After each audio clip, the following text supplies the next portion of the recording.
Capítulo 0. O Louco, por Thaís Andrade. O mundo não começou, ele falhou e continuou. Aquele que caminha vinha de um lugar que já não se sustentava. Mas ele não sabia dizer qual.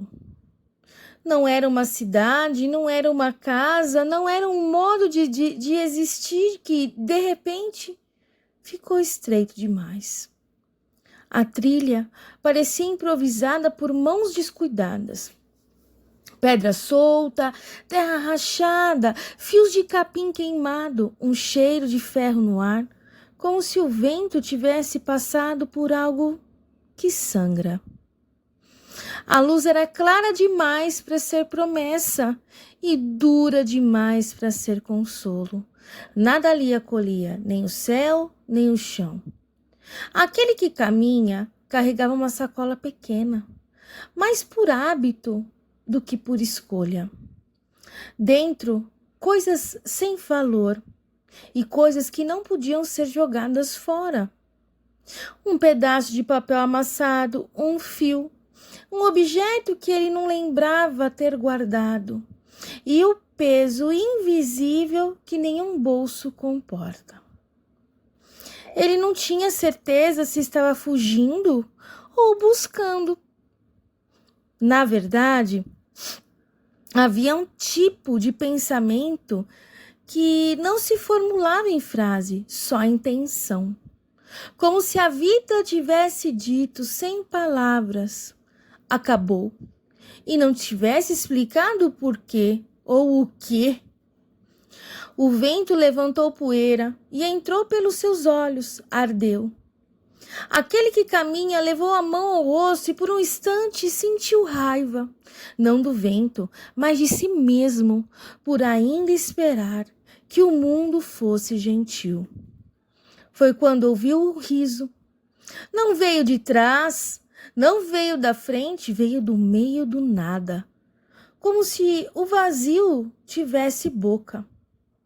O louco surgiu em diagonal, atravessando a trilha como quem atravessa uma norma. Quase tropeçou numa pedra, cambaleou, recuperou o equilíbrio por puro capricho e riu alto, como que se a queda fosse uma piada íntima.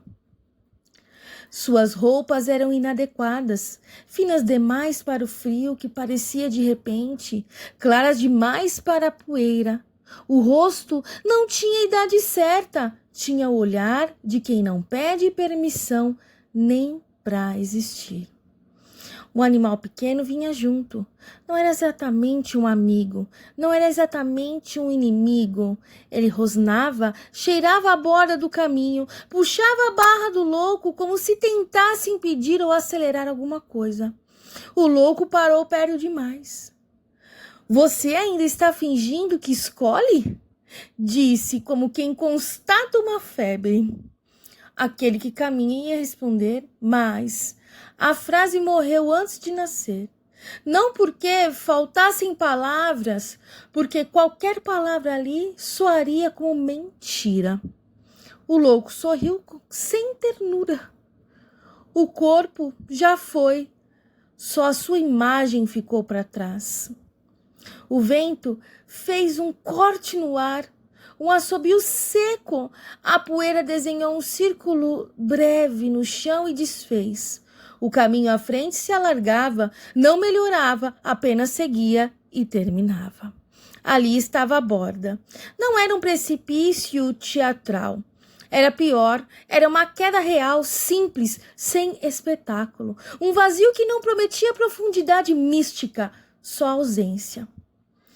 Aquele que caminha sentiu o impulso de recuar e percebeu, com uma vergonha infantil, que ainda esperava um sinal, uma garantia, uma voz que dissesse pode. O louco caminhou até a borda e inclinou o corpo, como se fosse cair de propósito. O animal rosnou mais alto, o louco ignorou. Todo mundo acha que eu não vejo o perigo, disse ele olhando para baixo. Mas eu vejo, eu só não faço dele um Deus. E aí houve o silêncio. O silêncio aqui não era paz, era tribunal. Aquele que caminha sentiu a mente tentando negociar. Talvez eu volte depois, talvez eu espere, talvez eu esteja exagerando, como se adiar fosse uma forma de sabedoria. O louco virou-se rápido e irritado, não com raiva, mas com impaciência sagrada. Você quer atravessar sem pagar o preço? Disse. Quer liberdade e aplauso? Quer ruptura e dignidade? Quer começar e continuar sendo o mesmo? A frase atingiu um lugar feio dentro daquele que caminha. A parte que ele queria mudança, mas queria manter o controle.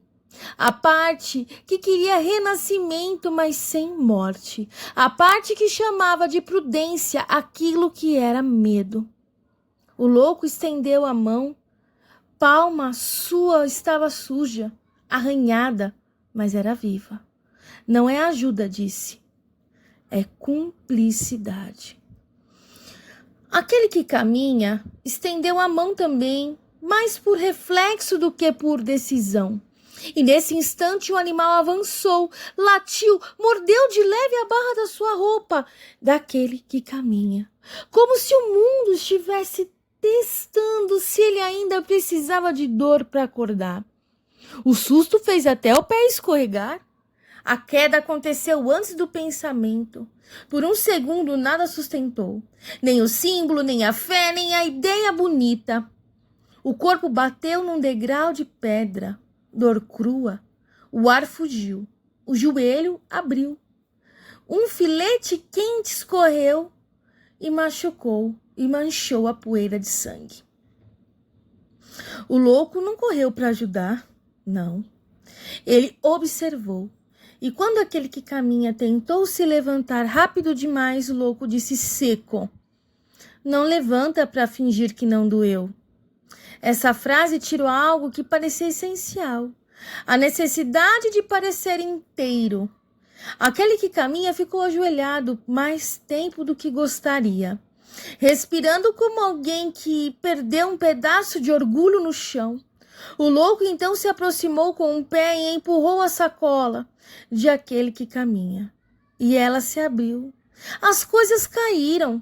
Um papel amassado voou e sumiu. O fio se enroscou numa pedra. Um objeto sem memória rolou e parou bem na beira. Vê, disse o louco.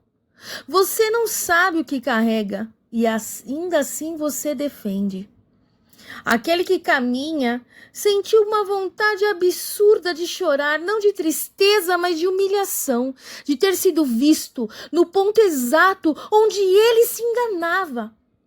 O louco virou as costas, já indo embora.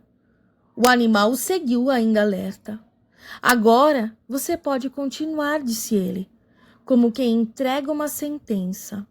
Ou pode voltar para a vida onde você se mantém intacto e apodrece por dentro.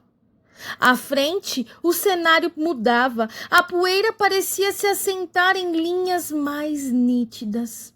O espaço ganhava contorno, algo como um lugar de trabalho, um ponto de operação, uma mesa simples, distante, firme demais para aquele que o mundo havia fraturado. Esperava como se já soubesse que aquele que caminha viria. O louco não olhou para trás, mas sua voz voltou, como se ficasse presa no vento. Você não caiu porque era fraco. Você caiu porque ainda queria atravessar sem perder. E aquele que caminha, com sangue seco na pele e poeira na língua, entendeu apenas isto. E já era demais. O caminho não ia ensinar, o caminho ia cobrar.